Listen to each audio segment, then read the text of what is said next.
Ce qui naturellement fait doublement pénible et insupportable pour l'opinion ivoirienne, c'est que la France n'a détruit les avions que en mesure de rétorsion, parce que ses propres soldats étaient morts à la suite d'un bombardement. Je suis sorti accompagné d'une escorte privée. J'ai donc vu de mes yeux des camions brûlés, des voitures brûlées à chaque carrefour. C'est des débris, des amoncellements de débris partout. C'est pas reconnaissable. C'est vraiment... Chers amis, depuis le 19 septembre 2002,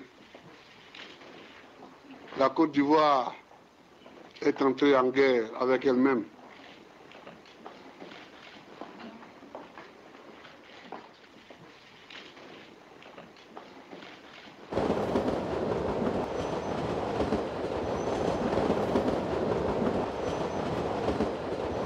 À des milliers de kilomètres, les images de la crise politique qui divise en deux la Côte d'Ivoire me submergent. Je me demande où se situe la frontière entre ceux qui seraient ivoiriens et ceux qui ne le seraient pas. Je vois la France s'interposer dans ce conflit. Je me sens projetée entre deux rives. Allô, oui? Oui, c'est Anne. Oui, c'est Anne-Laure. Oh, ça fait plaisir. Bon, comment tu vas? Tu sais que, sincèrement, là, je te parle vraiment sincèrement. Depuis 3 jours, je me dis que c'est fini, quoi. C'est fini, on va nous couper de nos relations, on s'en va vers une guerre, une vraie guerre, ça va devenir une guerre civile. Je te jure, sincèrement, je ne pense qu'à ça.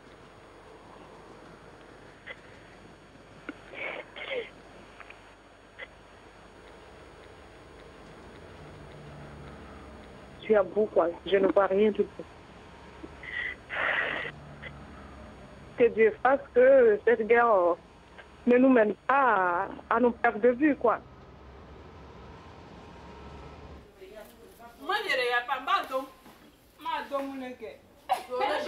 J'ai connu Claudette, Léo, Kadi et Mariam à Abidjan en 1999, au moment du premier coup d'État. J'étais venue pour les filmer dans ce foyer de jeunes travailleuses où elles vivaient. Du même âge, je me suis reconnue en elles. Et ensemble, nous avons passé des heures à refaire le monde. À l'abri dans ce foyer pour acquérir leur indépendance, au bout de 3 ans, elles ont toutes dû partir et se confronter à cette nouvelle réalité. Certaines ont alors réussi à se débrouiller, mais d'autres ont préféré partir et s'exiler. J'ai eu besoin d'échanger avec elles.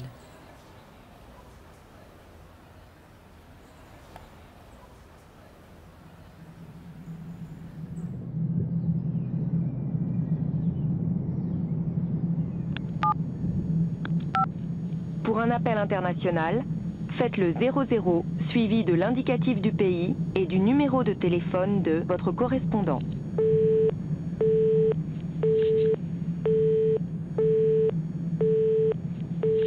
Vous avez 237 minutes de conversation. Allô ? La ligne de votre correspondant est momentanément interrompue. Merci de rappeler ultérieurement.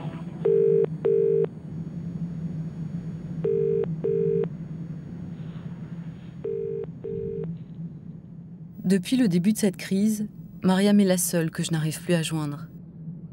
Je me souviens pourtant de ses paroles et de ses journées au ralenti pendant lesquelles elle attendait sa fille.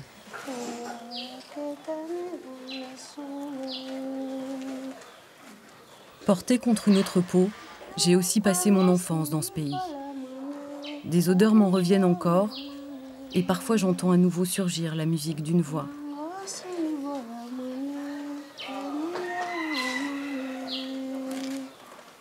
Celles qui sont parties ont emporté avec elles une partie de mon passé. Un retour me semble être impossible.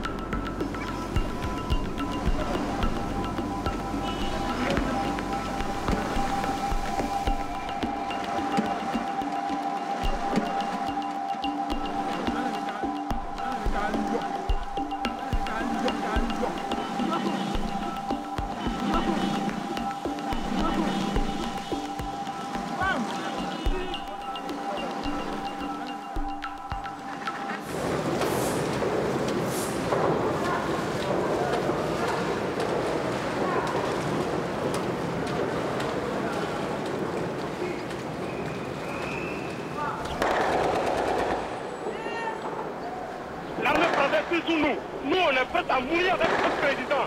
Jusqu'à ce que la situation soit claire, on est devant la réaction du président. Et on est là jusqu'à ce que la situation soit claire. Voilà. Sous le pont général de Gaulle, il y a eu des morts, il y a eu des noyés, et des gens pris de la panique, ils sont plongés dans la lagune. Le seul Ivoirien qui restera en vie, il mourra avec le président.